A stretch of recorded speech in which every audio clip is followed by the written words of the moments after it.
Welcome to Human Risk, a podcast dedicated to the understanding of human behaviour as a risk.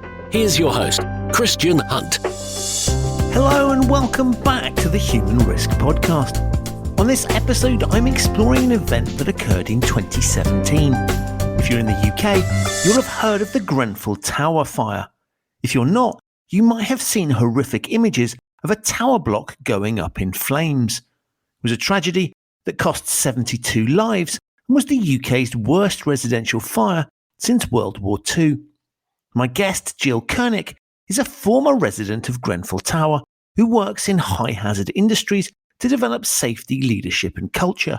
She's also the author of a book called Catastrophe and Systemic Change, Learning from the Grenfell Tower Fire and Other Disasters. As you'll hear, the story of the Grenfell Tower fire is riddled with errors in human decision-making, which created the conditions for the fire to spread and characterised some of the responses to it. It's an astonishing tale that reveals some fascinating insights into human risk. In writing her book, Gill realised that there were parallels with other disasters, and she expanded the focus of her writing to look at broader themes as well. For that reason, we had a longer discussion than normal, and so I'm releasing it in 2 parts. In part 2, we explore the broader themes we can learn from the fire and other disasters. But for now, in part 1, it's my discussion with Gill Kernick on the Grenfell Tower fire. Gill, welcome to the Human Risk podcast. Thank you, Christian. I'm looking forward to seeing how this conversation emerges. I'm also intrigued, so why don't we start that conversation and find out? And can you tell my listeners a little bit about yourself? So my name, as I've said, is Gill, and professionally I work in high-hazard industries to develop safety, leadership and culture. So I'm not a technical safety expert or a technical anything expert, actually. But I'm passionate about people and how do you develop cultures where people can speak up, raise concerns, psychological safety, and particularly the application to the prevention of catastrophic events, so low probability, high consequence events. So that's what I do professionally. Well, and you have written a book on something that listeners in the UK will have heard of, which is the Grenfell Tower disaster. Before we sort of get into what led you to it, can you just tell people what that was and what happened so listeners who haven't heard of it can have a sense of what we're talking about? So on the 14th of June 2017, there was a fire in a high-rise block called Grenfell Tower, and 72 people died. So that's the very short version. So it's one of the richest boroughs in the country. So many people globally will recollect the images. They might not know the details, but it was certainly global news at the time. So the entire building was engulfed in flames and 72 people unfortunately lost their lives. And so you decided to write a book with us, and there's a very personal connection to you, not just, obviously in relation to what your work, but also your personal connection to the tower. Can you tell us a little bit about what prompted you to write the book and that connection? Yeah, so I had moved back to London, so been living abroad for a couple of years and moved back to London in 2011. And Grenfell is in one of the parts of London that I adore. So I was looking for somewhere to rent with my husband because we weren't quite ready to buy. And if anybody knows London, the rents are extraordinarily expensive. So I'd never considered living in a high-rise before, but this apartment on the 21st floor of Grenfell caught my eye and went to look at it and absolutely fell in love with it. Like literally one of those places where you walk in the door and we looked, it had beautiful double aspect windows, just beautiful, beautiful apartment. Turned to the agent and said, okay, where do we sign the lease? So very happily lived there from 2011 to 2014.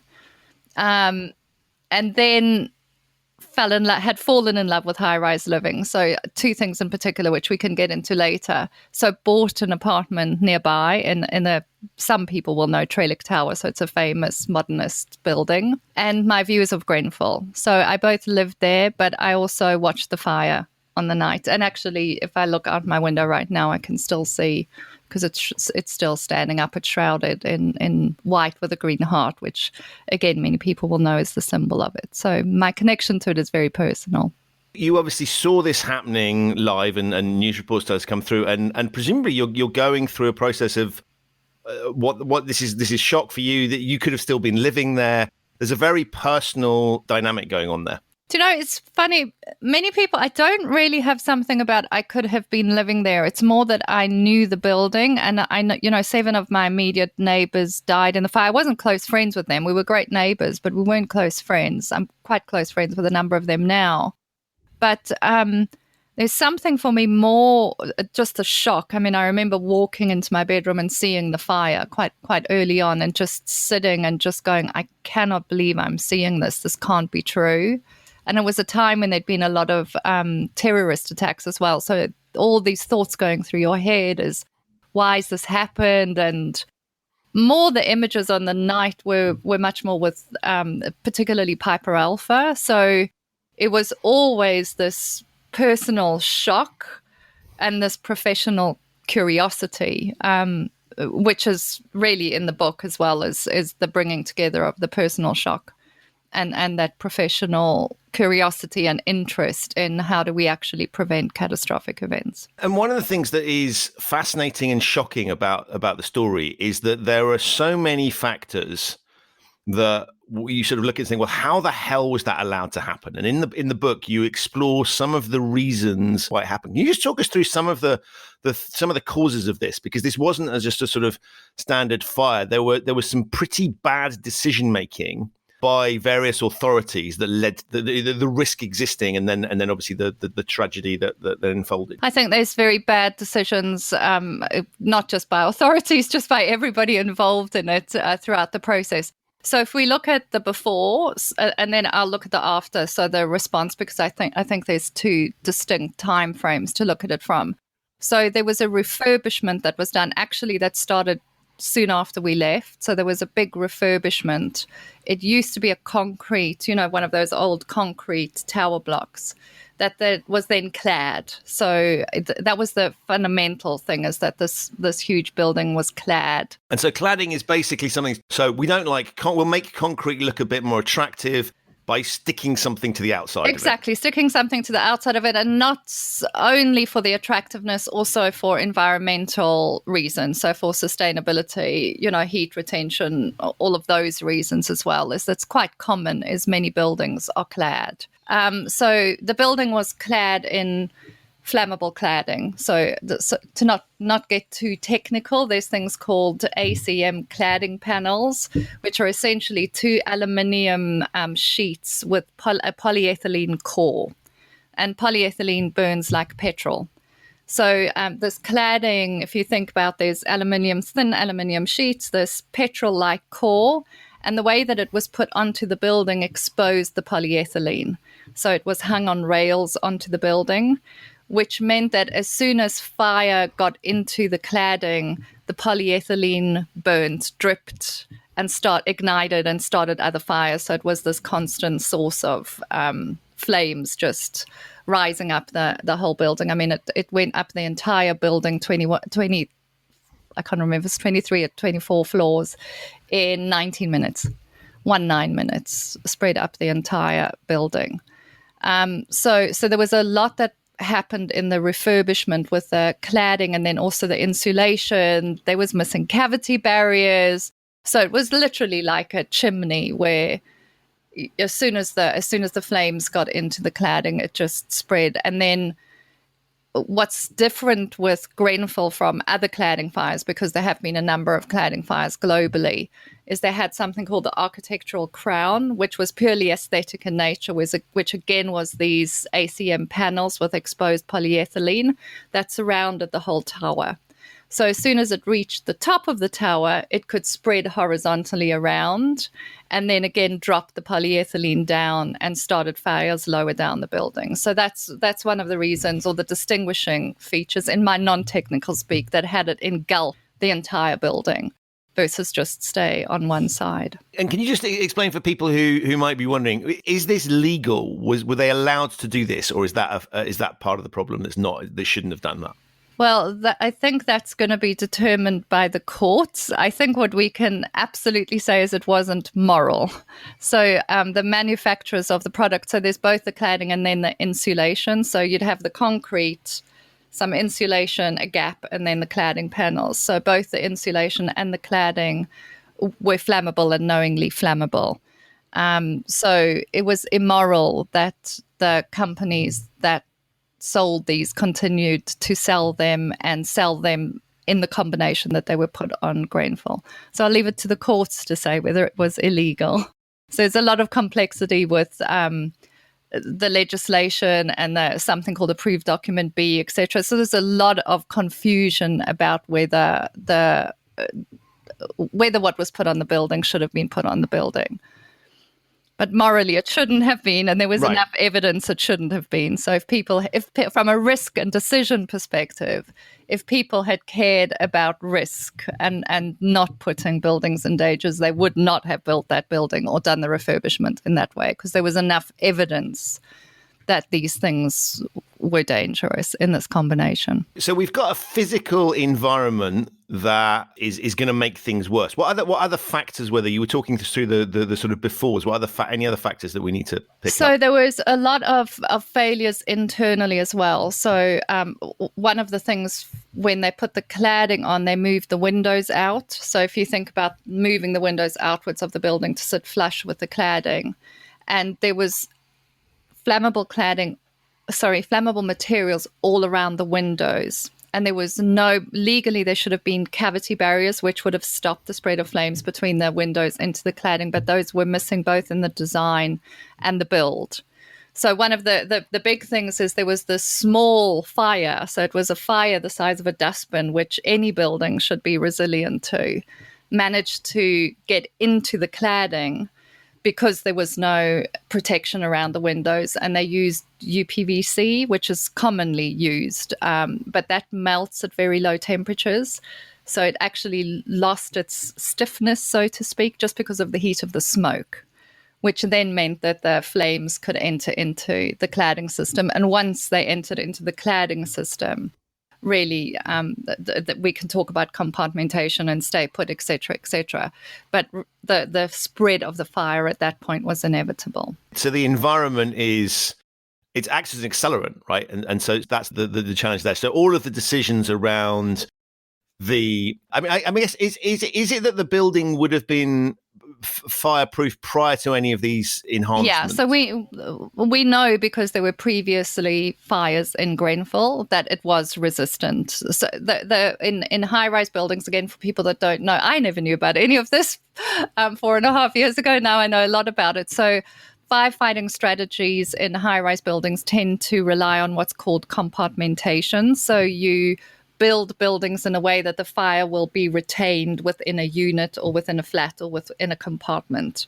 So, and then you have what's called a stay put policy, because the thinking is, well, the fire will be contained. So if you're higher up, if you're not in the immediate vicinity of the fire, you stay, and then the fire service will come and put out the fire. That will be contained. But what we see increasingly, and what we saw catastrophically at Grenfell, was the breaking of compartmentation through the cladding system, and then spreading up and then getting back into the building. So the very policy that's designed to keep people safe, and I guess implicitly from what you're saying is there is the logic to it. If that compartmentalization worked and you contained the fire in one bit, then there is some logic to saying you're better off staying where you are, because we'll have it contained here, we'll put it out in the space, and you don't want to be rushing past the fire and blocking the fire brigade getting in. So there's a certain logic to it that would make sense, but that only makes sense if the building is appropriately structured. So that compartmentation works, exactly. As soon as that is compromised, then stay put is completely compromised. Compartmentation is fundamentally your basic firefighting strategy. So you're relying on the fire being contained into one part of the building. One thing also, just for people that don't live in the UK, is it's illegal here to have buildings with only one fire escape. So in many parts of the world, if it's a high-rise building, you need to have two exits. So you have this reliance on stay put, but then you also have reliance on a single evacuation stairwell, which firefighters are trying to come up, and if residents are trying to get out, they're trying to get out. So That's, I think, also interesting. Would they have presumably fire drills in this sort of building? Because I know that when we're in offices, obviously there's a fire. Presumably there would I'm just sort of trying to think about, this is not only an incident, but something that if you were a resident that was paying attention to the fire regulations, and I fully accept that we don't generally tend to do that, but that would be the message that you would have retained. Presumably there would be fire notices telling you what to do in case of a fire.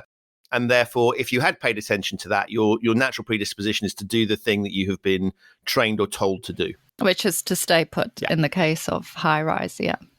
And I mean, as I said, lived there when there was a fire. I've lived in Trellick, Trellick is, because it's a grade 2 listed building, so it's a historic building, so it has certain protections. There've been many fires here, which we know compartmentation works, so... And we were going through the sort of list of pre. Is there anything else on the pre list that we should talk about? So I think there's a number also of internal control failures. So if you think about this, all the external facade, et cetera, the windows, the ability of the fire to go out of the building. But fire doors were not up to standard. So the fire doors didn't resist flame it was meant to be 30 minutes and they lasted 15 minutes. Also, just fire door stoppers. So you should have closers on the door. So if you leave the flat, you should automatically, the door should automatically close behind you. Those were faulty or missing in many cases. So when people left their flats, it meant that smoke and fire could get out into the common parts, which hindered escape, hindered escape. So, I mean, this is, again, taking us a little bit into the fighting of the fire, but there wasn't a firefighting lift. So there's a special type of lift. And again, I'm not technical, but there's a special type of lift which firefighters can take control of and can use to help them in the fighting of fire. And there wasn't a firefighting lift in that building, which there should have been as per regulations. So with all of these, I mean, that's a recipe for quite literally disaster, with all of these things having not being in place, or things that were designed to help. So the doors being a good example, were nowhere near as secure or strong as they should have been. So we have the makings of the challenge, and then on that awful night, there's a fire. I think it was in someone's kitchen, wasn't it? There was a small fire, fridge, freezer. Again, interesting from international comparisons. In Europe, you can have plastic backings, which obviously are more flammable, and fire can escape from them quicker. Whereas in the States, you have to have steel or metal backing. So fundamentally, everything meant that before the firefighters actually got into the kitchen to fight the fire, compartmentation had already been breached. So very, very fast, within 10, 15 minutes before they even got into the kitchen, the fire was in the cladding. Wow. Yeah. And so then talk us through this fire breaks out, and then what are the sort of factors in the response that are interesting to look at? Well, the big one is the failure to reverse stay put, which is a very heated conversation, because I'm very defensive of the firefighters on the ground that night. I know that they still have to live with the trauma of that night personally, and the decisions that they made and the consequences of those decisions. So everything that I'm saying, I would caution with. I'm a huge defender of the people that were there, but they were not set up to fight a fire of that nature, and they really should have been. So they kept trying to fight the fire and rely on compartmentation, whereas actually, if they'd gone, what we need to do is get everybody out of this building quickly, that would have saved more lives. And Moabik, who's the chair of the inquiry that's currently going on in phase 1, was looking at what happened on the night, said that stay put had become an article of faith. So, which again, from a decision-making perspective, is really interesting, and our biases. So nobody's sitting there going, we have to get everybody out, until Andy Rowe, came. He's now the commissioner. At that point, he was the assistant commissioner, arrived and said, we need to immediately reverse stay put. And they did save some people at that point, but it was just too late. And so from the fire brigade perspective, they're turning up with a standard playbook for... Okay, and making presumptions, right? They're not going to assume that the building has these characteristics. There are rules in place. There's policies, procedures. We have health and safety laws for these protections. And so they are very much following a standardized playbook for this sort of building, which makes a lot of sense, right? Because you don't want to have to come and assess that. You want to get on with the job and have a game plan. And so they're just literally turning up and following that game plan. Yes, although when you dig into policies, they should have had a plan B for evacuation. But again, when you go as like workers imagined versus workers done, there were policies around you should have a plan B, but standard practice, certainly within the London Fire Brigade, was not to do that. So I get very, it's an interesting topic because having policies in place and having practice that deviates from that policy is what was really going on. So to say, well, they should have operated differently, that's a cultural phenomena, right? I find it fascinating when you look at sort of emergency services or anybody in sort of positions of public risk management come under huge amounts of scrutiny and criticism when it goes wrong. Understandably, we want to learn from those lessons. But as you say, if you put yourself in the mind of someone that's turning up, doing a really, really difficult job, where you're not setting out to make a mistake. You're in that career because you want to save lives and do the right thing. And so I think I'm really struck by the way you were talking about it, because on the one hand, you do want to, you're interested in finding out, and it is a sort of journalistic endeavor to get to the truth and what happened and talk about it. On the other hand, you've got this other response that says, look, I recognize these are human beings here. I don't want to sort of overly criticize them, but recognize that, that we should be questioning how things are done. And it's the mark of a sensible society and democratic society that we have these discussions. But I'm really struck by that tension that you've highlighted in your comments. Was that must have been quite interesting as you're looking at this, because you recognize that, clearly there are humans that have lost their lives, but there are also humans faced with an awful situation, not of their own making, who were just trying to help. Yeah, so I one of my fundamental beliefs is that blame fixes nothing. So, and that's not to say that I don't have a response sometimes that people did stupid things and they shouldn't have. I just know that that's not going to help us learn. So much more, the question is, why did people's actions make sense versus what did people do that was wrong? It gives you much more access to systemic change. So I try as much as I can when I get beyond my emotional reactions to inquire into that question, why did people's actions make sense? I would also say I'm very critical of senior people in the fire service. So my defense is of people on the ground. So the risk of these fires was known. There'd been a previous fire called the Lakanal House fire in 2009, which had involved external spread of fire. And one of the findings from there was that they needed to relook at the stay put policy, and they needed to relook at something called Approved Document B, none of which had happened at the time of the fire. But also something that I'd never really thought about before Grenfell was something called fire survival guidance calls. So there's both the fire service operates in two domains. There's both the people on the ground fighting the fire, but there's also the people in the control room that are taking calls from people about the fire. And a fire survival guidance call is when you're speaking to somebody who's in danger of the fire. So you're meant, and there's a whole procedure that you're meant to follow when you're with them. One of the findings from Lakanal was that actually you shouldn't just say to people, stay there and tell them the firefighters are coming, because that might not be accurate. So you should much more look at what are the risks, could people get out, et cetera, But in Grenfell, that lesson wasn't learned. So the control room operators were telling people to stay put. And in fact, in some instances, and there's something, and again, I really don't want to blame people. I have so much compassion for people on that night. But in some instances, because the fire spread up so quickly, people in the control room were telling people, no, the fire's not on your floor, it's on a lower floor.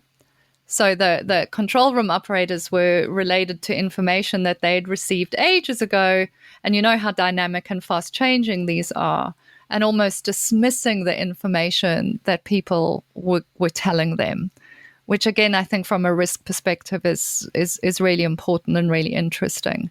But there were very big failures to learn, particularly from Lakanal House. But as with all disasters, as soon as you look into it, there were multiple failed opportunities to learn. And so this is incredibly traumatic, but people in this situation, because if you're in the tower and you're phoning the fire brigade to report it, an authority figure is telling you to do something, there's a great propensity to follow that, right? Because these are specialists that know what they're doing. They can see things that you could not directly see things, but they're getting reports. They've got better information in many cases than you have. And of course, they are used to handling this sort of situation. So we're not all confronted with fires on a daily basis. So it's a natural thing to turn to, you're calling, I guess, to report it, but also to get help, to find out what you should be doing. And so in many respects that you could sort of, I guess, find yourself override, your gut instinct might be to do one thing, but if the voice at the end of the phone is telling me to do something else,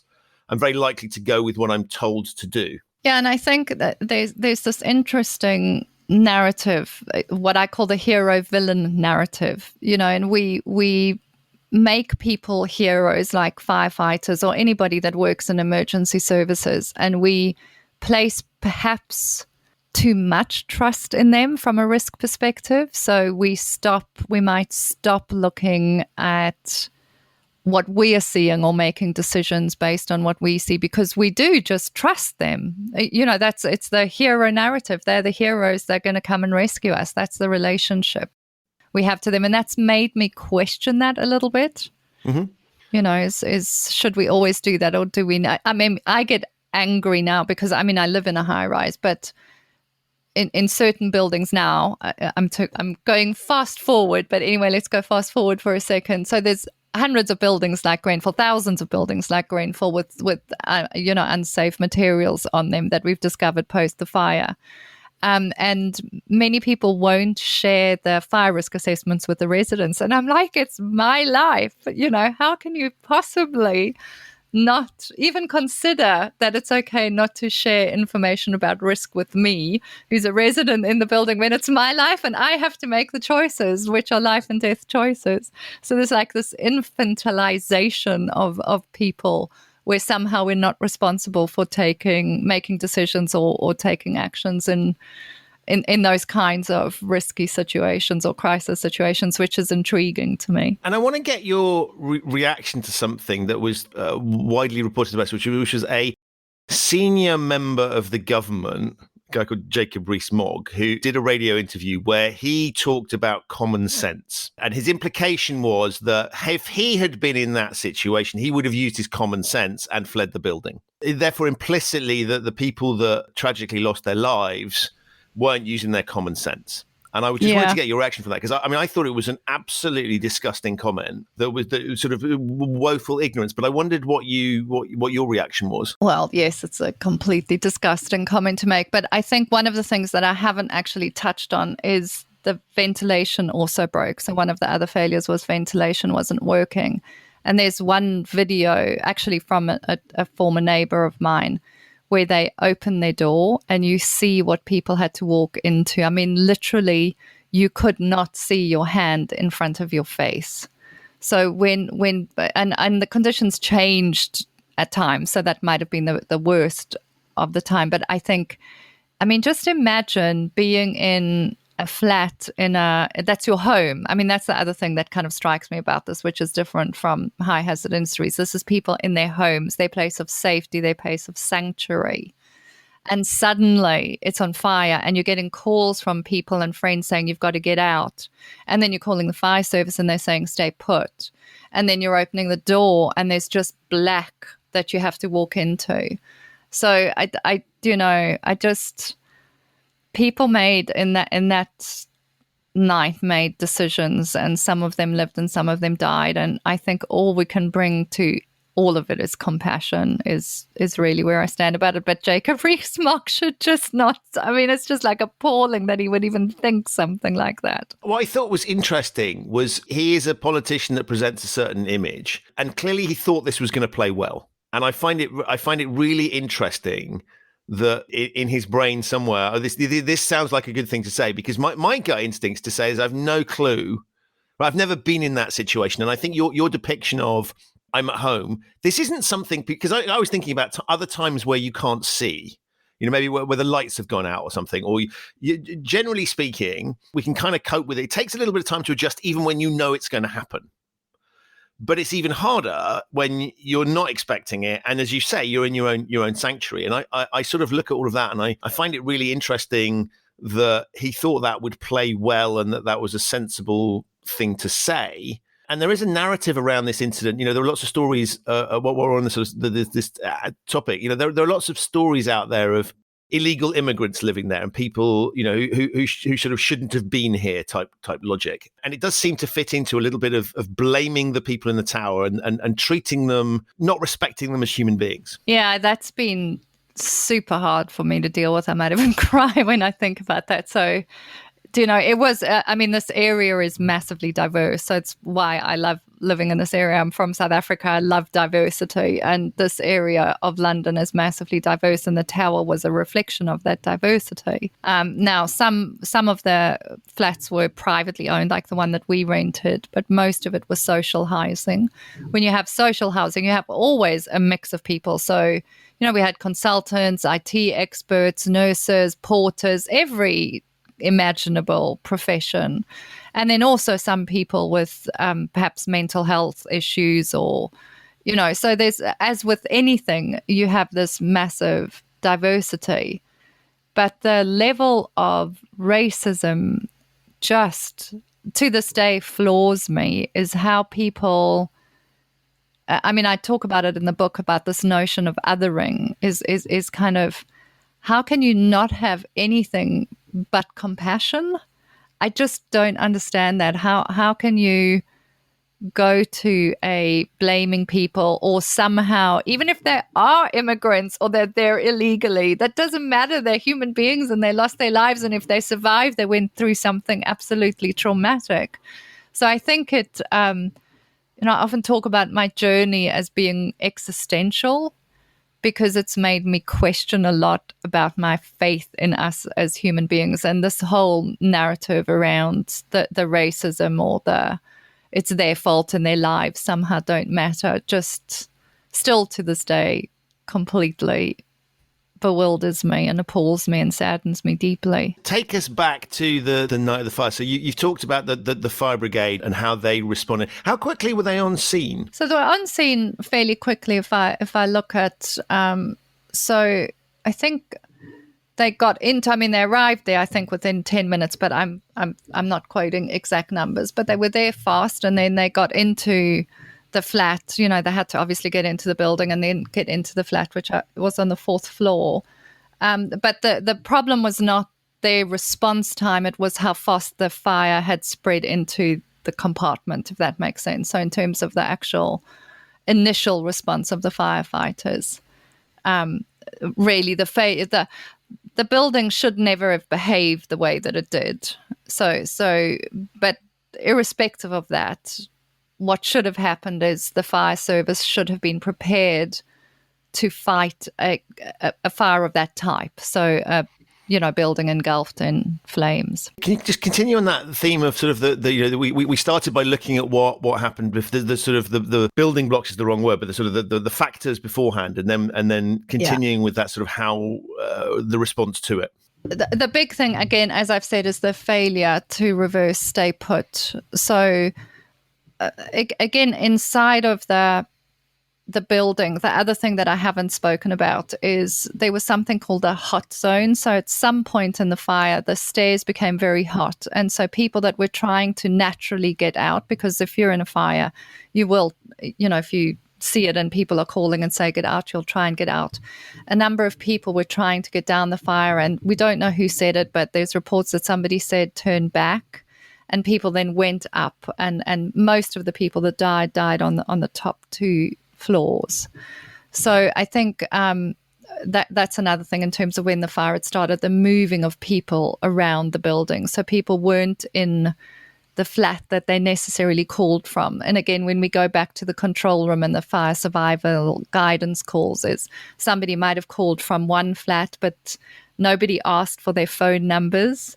So there was no way then of the control room operators calling back or changing their guidance once they understood that the situation was changing. They were fundamentally overwhelmed. So there was no proper system in place for tracking where people were or who'd been rescued. So they were literally doing it on pieces of paper on walls. So there was no proper system. As is often the case. The communication systems broke down. They couldn't use the lift, so they couldn't override the lift. So if you imagine you're in a high-rise building and you have to go up the stairs, so you have to use what are called Barry air supply, which limits the amount of time that you can be up or down. So there was just multiple failings in terms of the response, the immediate emergency response as well. But the primary one was the failure to recognize the need to reverse stay put. And the failure, which is also the failure of the control room operators to say the firefighters are coming. As one evidence, I think it's Marcio, who was also a neighbor on my floor. If I remember correctly, it was his evidence. He said that if he'd known nobody was coming, or it was unclear if people were coming, he would have made different decisions. So back to the risk and decision-making piece is, I think, often, and back to the what we've spoken about in terms of the hero narrative around emergency services, is where do we put decision-making power?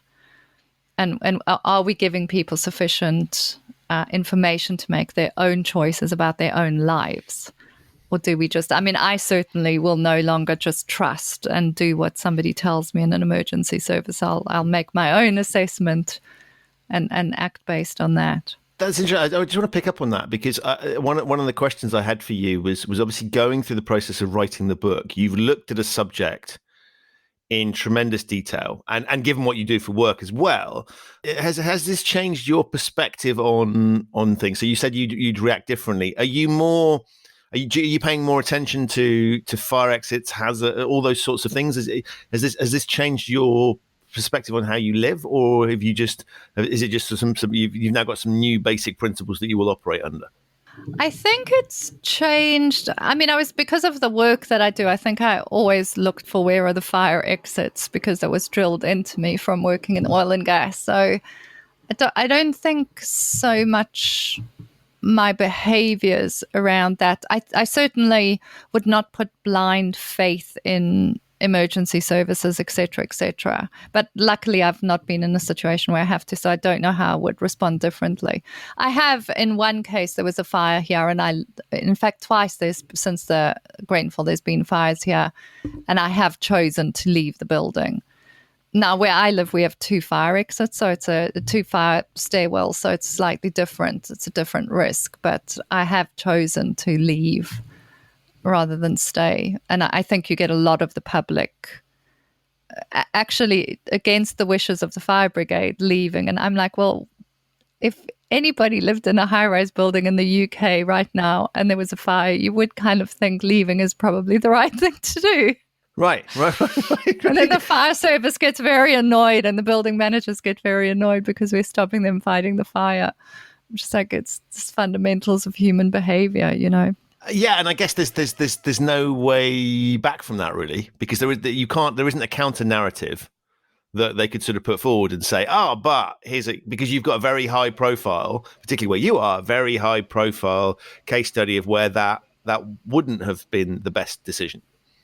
But there's this very interesting kind of conflict between emergency services or emergency responders and then the people that they're rescuing, because there's almost this assumption that you should do what we tell you. In certain buildings, I've heard that they quiet the fire alarm so that residents can't leave until the fire service can get there and find out if it's a real issue. And for me, I just struggle with that so much. I'm like, it's these people's lives at stake and you're taking the decision-making power away from them. That really jars with me. But that's really interesting, because it's not like a fire. We know that fire alarms exist because we're told that they exist. And so we have this basic heuristic that says if the alarm's going off, something is happening. No alarm equals nothing's happening. And so far from them not deciding to share information, so your point earlier around they're not sharing the fire inspection, it probably wouldn't have occurred to me in the past that document is something I ought to see. And so this is something where you'd say, well, we'd never have shared that with you and we're not intending to start now. That's different too. We all have it ingrained in us that a fire alarm is there and build it. We expect we don't check when we go into build. We just expect, right? There will, because of the law, we expect the fire alarm to be there. And the logic that goes on in our heads is, well, when that alarm is there so that it can go off and tell me when something's going wrong, deciding not to activate that, or I presume actively deactivating it, I mean, that's a fascinating and terrifying decision. I think there's this whole, and again, it's a very existential conversation about what's the role of those in emergency services or positions of power versus the agency of the public, that I think is incredibly interesting and not explored in enough detail. It's like, certainly when you ask me what's changed from an emergency perspective, I really do not operate from, the hero firefighter or ambulance driver. And I absolutely have enormous respect for them, and thank goodness, and, fully supportive. But I'm much clearer about my own agency and my own decision making in any situation versus handing that over to other people. And I think there's a super, super messed up power dynamic that's not explored. And that's really interesting in a COVID context.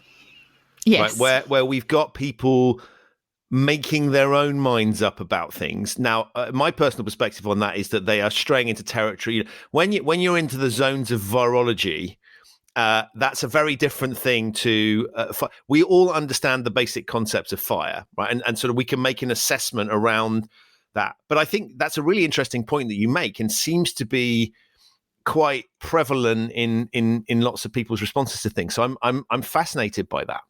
But it's a little bit like, why do we, rather than focus on rules, why don't we focus on giving people information so they can make informed choices? And I think there's this, which comes from my work in high hazard industries, there's kind of like it's the frontline worker together with the rest of the organization that enables and creates safety. So if you expand that to kind of a public safety domain, there's a huge role for the public in safety.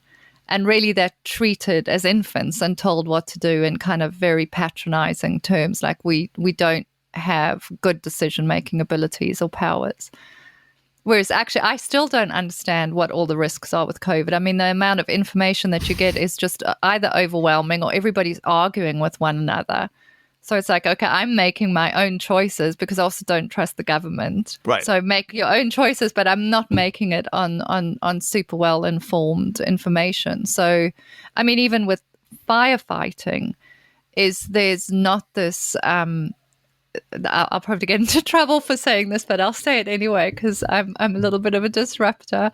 So, why do we rely on the fire service to come and rescue us? Is there not another narrative, which is how could the fire service enable us to put out fires faster and more effectively? Because most fires are put out by people in their own homes.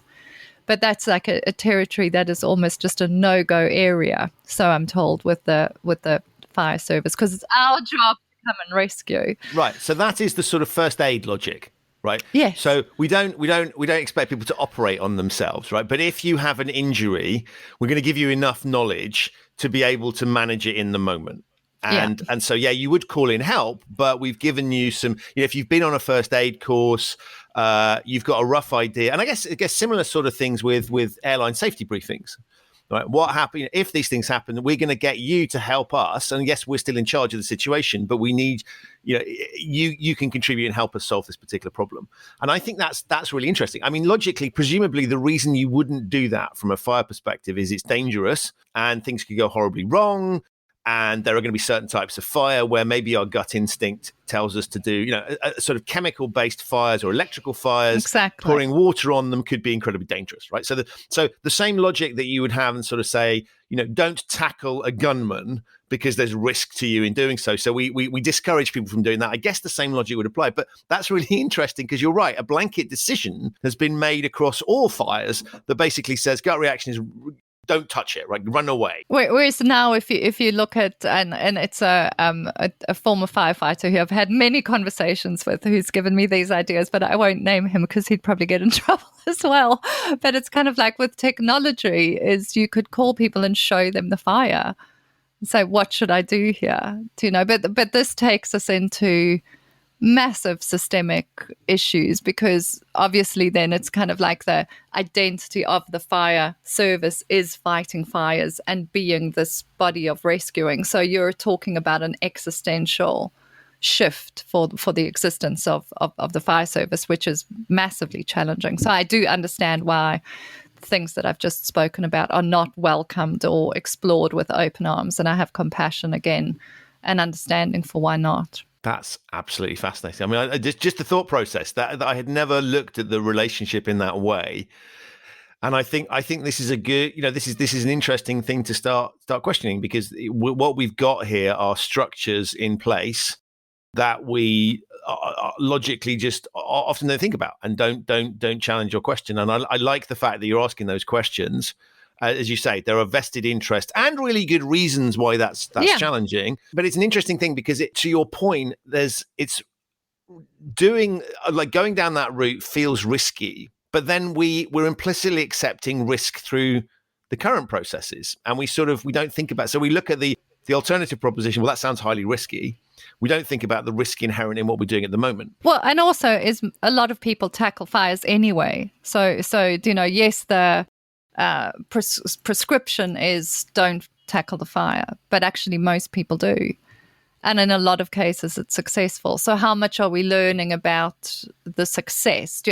Where do we know about who's successfully? I mean, I remember a number of years ago having a fire in a kitchen. That's never, ever recorded anywhere. We don't have any data. Well, that's a good point, because you wouldn't phone the fire brigade if you successfully put out a fire. Right. That feels really irresponsible. Hey, I successfully come round and take some pictures of my amazing firefighting. Right, that feels like wasting the firefighter's time. So we don't even know this. Like I don't know how much you know about safety too, but kind of like the learning from what goes well. So we don't dig into that. We stay in this narrative again of rescue. And I do think, I mean, COVID is a good example, because I think we as the world gets more complex and we deal with different kinds of disasters like climate or COVID or whatever, is I think this interface between the public and those in power is going to become more and more important. And the agency of those, of the public is really a lot where the solutions lie, but that there's very interesting power dynamics there that are working against change. Fascinating stuff. And I want to just take you back to the night of the fire and the response to it. So we've looked at the fire brigade.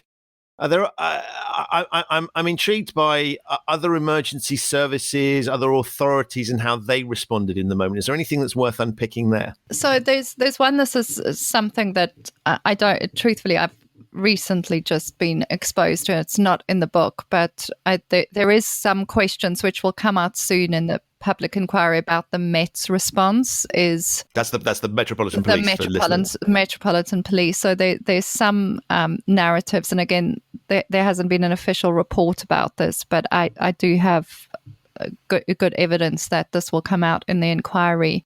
Is that their response initially was around public disorder versus taking care of people. So again, going back to the narratives we were talking about earlier about race and immigrants, and obviously there was quite a lot of anger around the fire.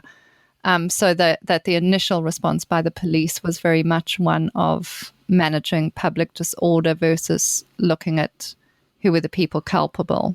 So that I think will be an interesting topic to explore in terms of what's the role of the police particularly immediately post-emergency. And then the big one, is the building was managed by something called the Tenant Management Organisation, which was a body set up by the local authorities, so the Royal Borough of Kensington and Chelsea. People weren't taken care of. So there were people literally walking around. So this is one of the richest boroughs in London, right, in 2017. We're walking the streets looking for people, going from hospital to hospital, having nowhere to stay.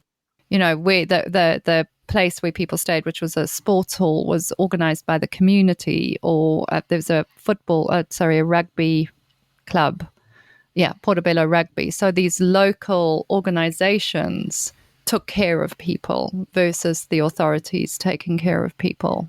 And for days, the immediate response was just not what you'd expect to see in a first world country. No, and it's amazing, isn't it? Because again, back to sort of how we think the world operates. I would make the presumption that if something, we don't want these things to happen, right? But we plan on something. Maybe people, I don't know, if it's not a fire, maybe there's flooding or some other reason why people can't live in their homes. You would expect the authorities to jump in, and you'd expect there to be some sort of action plan and some sort of responsibility. And yet, what you've depicted there is a sort of almost washing of hands or just ignoring it and sort of detachment, I guess. I think, again, that's kind of one of my biggest disappointments, which has been existential, is I'd expected really a cross-party response. Everybody up in arms, industry, architects, the built industry in its broadest sense, everybody coming together and going, we need to fix this and we need to make it right. But even 4.5 years later, we haven't seen that. So there's, as I mentioned earlier, I'll go into it a bit more, is there's thousands of buildings that are unsafe. And who's having to pay for remediation is the leaseholders, so the people that own the buildings, or at least rent their part of the building through very archaic property laws in the UK. So they're being burdened with the risks of correcting buildings that were bought in good faith, and the people that built them are getting off scot-free. So there's something for me that's really my faith in humanity and government. Well, humanity is okay, but in people in positions of power, both in corporations and in government, has been severely challenged through the process. And if we look at sort of what I thought was interesting was there were lots of politicians at the time, going to the tower to look and sort of engaging in varying degrees of kind of human interaction. So there was the Prime Minister at the time, Theresa May, I think, just turned up and had a chatted to the emergency services and sort of looked at the building and disappeared. You had the opposition leader, Jeremy Corbyn, who showed up and was seen hugging someone, and there was a much more humane response. And I thought that was really interesting in the sense of, on the one hand, them showing up is sort of done for the cameras. We sort of expect that to happen, even if their presence there isn't particularly useful. And in fact, can sometimes detract from some of the... So we had this sort of classic political response. And then at the same time, we had a sort of what seemed like inaction and not a sense of urgency around investigating or trying to change the law, dealing with the problem. Yeah, and I think, government works incredibly slowly. So the response, which I'm not super supportive of, parts of it I am, but the response is to create 2 new regulators, and there are bills going through Parliament at the minute. So the laws will change, but that process takes a huge amount of time. I think mostly what I would say is people are unwilling to do what's needed to really change. So in the book, I talk about what I call systemic versus piecemeal change. And really the world is designed to maintain the status quo. So power, et cetera, is the most important thing to people. So a cross-party response, for example, doesn't suit the political agendas, or having all the manufacturers of products pay something that goes towards the remediation will go against party funding, because the construction industry is a big funder of the government. So I think there's a lot of very macro things at play that stop us from really learning from incidents. And COVID is another example. When I first started writing the book, it was about just Grenfell. It ended up looking at disasters more generally because I wrote it at the beginning of COVID. So I sat down to write it. And then all of the themes that I was seeing from Grenfell were just playing out again with COVID: poor leadership, lack of engagement with local communities. In the immediate aftermath, it was really of COVID, it was really the local communities that got together and supported one another and got each other food and took care of each other. It wasn't it's literally local government. it's the NGOs, right? So non-governmental organizations that were, or even just your street. Never mind organization. It was communities. Not even outside of organizations. People just set up WhatsApp groups. And what do you need? I can go to the shops. What can I get you? So there was this huge kind of real local level organization, which is what's needed, but that's just so disconnected from those in power. And until I think we connect those two things, we won't see real shift and real change. And so really what you're talking about here are, if you sort of, thought about what do we need and expect from the state? And clearly there's a balance between too much state and too little, and that becomes a kind of political discussion. But what you're really talking about here is to say that the state was sort of not equipped in many respects to deal with this type of challenge. And it required people to, in a way that I think regardless of where you stand on the political spectrum, you would sort of expect there to be something. And so people had to step into that gap. And that's I find that really interesting, because part of me, particularly in a large city, I think, and I'm not sure what, I think my logic is larger cities, you would sort of, you'd expect the response rate to be better than if this had been in the middle of nowhere.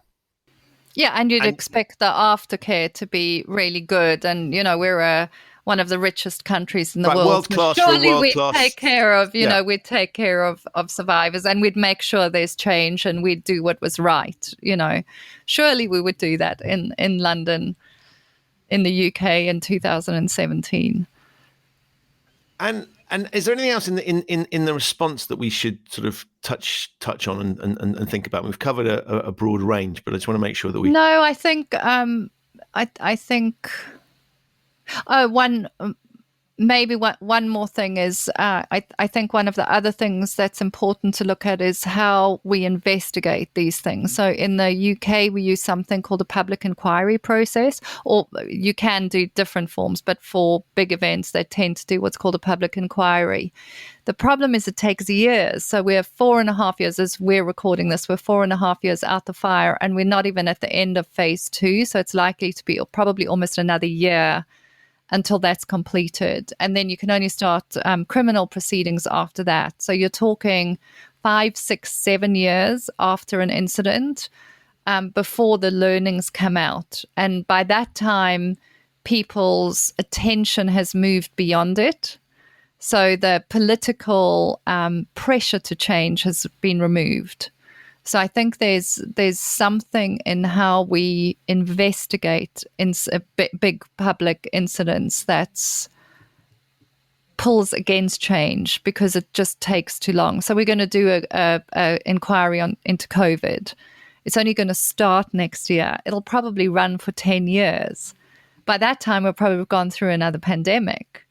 And then it's also used as a narrative to not change, because people go, oh, well, we need to wait for the findings of the inquiry.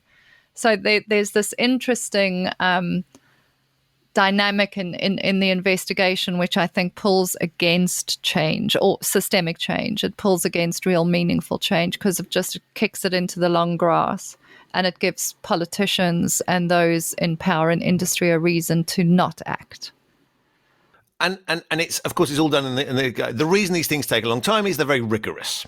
Would be the sort of narrative. They're very complex, And to a degree, we don't want to rush. And to a degree, that's accurate. But there's we don't respond fast enough. We don't learn the lessons fast enough. So 2009, Lakanal came up with recommendations. They weren't implemented at the time of Grenfell. Now we've had Grenfell.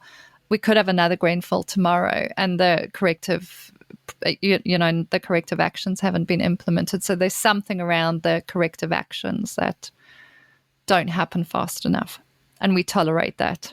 It's fascinating, isn't it? Because no business would respond like that. No, exactly. Right? You would literally, if it's a chief exec, you went, you turn around to shareholders and went, tell you what, we're going to launch a big investigation. It'll take us a bit, but just bear with us. But that would not be acceptable. I mean, that's kind of, I think, because that's the world that I had. So in the immediate aftermath of Grenfell, I was actually quite hopeful, because I knew how big events can change industries. So particularly kind of like the Macondo well, so the big BP incident, Deepwater Horizon, how that changed an industry. So I was expecting something similar, because in that case, you'd kind of get, so one of the things that failed was this blowout preventer. So I know the whole of the oil and gas industry would have audited their blowout preventers probably within a month of the incident, and they would have kind of, critical safety maintenance lists, and they would be managing those probably at board level for a number of years until they were satisfied that they'd mitigated the risk. So I think I was expecting something similar, because it was such an extraordinary event in London that I really thought it would lead to really fast and meaningful change, and it just didn't. And yeah, I mean, it's interesting when you talk about that, because I was sort of thinking about, well, the other sort of public inquiries that we have tended to be into things like, was it legal to go to war in Iraq? And there's one as we record the day of recording this. There's one that's been published in the policing of the Euro 2021 football final, where lots of people broke into the stadium and there was general disorder. It's those sort of failures of state where that subject. So it's almost scrutinizing the government. And what I think is interesting here is you've got something that's much more closely to a sort of arguably a commercial failure. And so it's interesting. It's using a vehicle that I question whether, something that's used to review government is so sure, there are going to need to be bits that are government related that are absolutely relevant. But it sort of seemed to me that, unlike, say, the Iraq War one or the policing of the football, like those incidents, that's not an ongoing danger, right? You sort of would say, well, we'll learn from that. And so the next time, if we find ourselves, they're not happening. Whereas this is people's lives on a daily basis. So for every single day that we, to be slightly crude, dick around, we're putting people through financial stress because their properties, they're literally, their properties have in some cases, they're negative value now from their perspective. Yeah. We've got people, having to sort of think about their own safety. So there's the sense of urgency here is that another one of these could happen immediately. Yeah. Whereas many of the things that we look at in public inquiries are not things that happen to that level of frequency and don't have this ongoing pressure and stress on people. And so I think the point you make is really interesting, because, why do businesses respond quickly? Because they recognize that it could happen tomorrow somewhere else, or could already be happening somewhere. We need to get on this right away, because that risk is very much alive to us. And that could be, in every sense of the word, fatal. So that for me is why I think this response feels a bit weird, because it's a mechanism that's not used for clear and present danger. It's used for things that, yes, we should learn from, but they're more, spaced out. And there are other things at play. So there's there's advisory committees, and there's something called the EWS1 process, which wasn't, like the government would say, wasn't created by them. That was created by RICS, which is the insurance people. But that led to actually the devaluation of homes and stuff. So it's not that that's the only response. But it is interesting. I hadn't thought about, because I've often thought about the imperative to change in business is, as much as it might be driven from a moral perspective, it's commercial. And when you look at some of the big companies that are involved in Grenfell, they've had no impact on their share price. If you look at Kingspan, Celotex, or Kernick, and that just floors me. It's kind of like you've got people that knowingly sold combustible, that really their practices were appalling from a moral perspective. And then they maintain these great ESG ratings, and there's no hit on the share price. So there's no imperative to change, which I think is brutal. I mean, the other pressure that it struck me that whenever we have firms with issues, sort of big public, there tends to be a regulator involved somewhere. So if we take transport, for example, there's a transport regulators there that are designed to ensure safety. And so if I've had something go wrong with my ferry, with my whatever, they will be on to you very, very quickly. And so even if you sort of, from a commercial perspective, thought we can ride this one out, we've got it insured, there is a regulator ensuring that that sort of the public interest is met, and who forces these people to act even when the commercial imperative might not be there. Exactly. I'm assuming in this case there are clearly building regulations, but there doesn't seem to have been a regulator that's sort of on point and able to kind of apply pressure in the way that we might see a banking regulator tackle banks or a transport regulator tackling transport companies.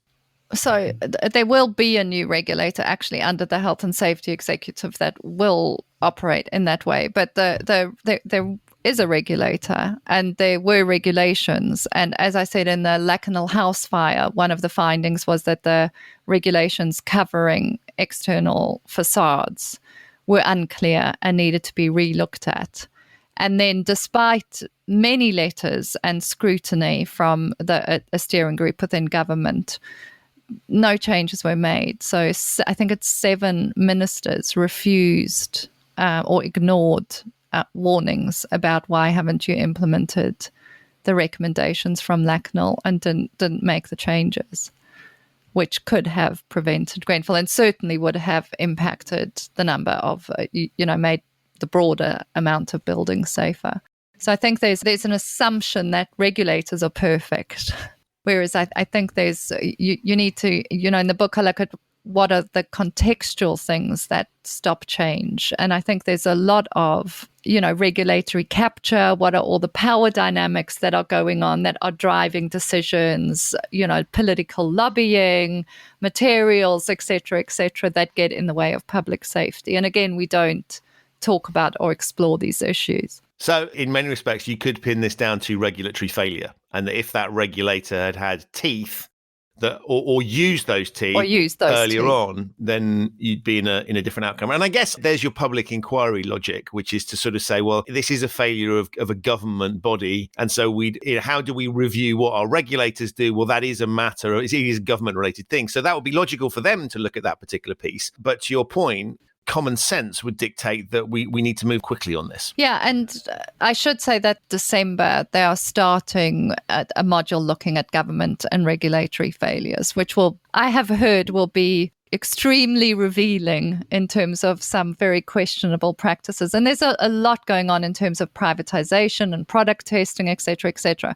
But we'll need to see what comes out. And I will certainly be watching with much interest to see that. But I do think, the thing that still surprises me is, given the deaths, which goes back to kind of like the human element of it and the shock of that in London, in the richest borough, like the shock of that. I would have thought that you'd have gotten government, both parties in government, all parties in government, cross-party response, industry, insurers, banks, architects, everybody coming together and going, okay, we've got a problem here. We made it.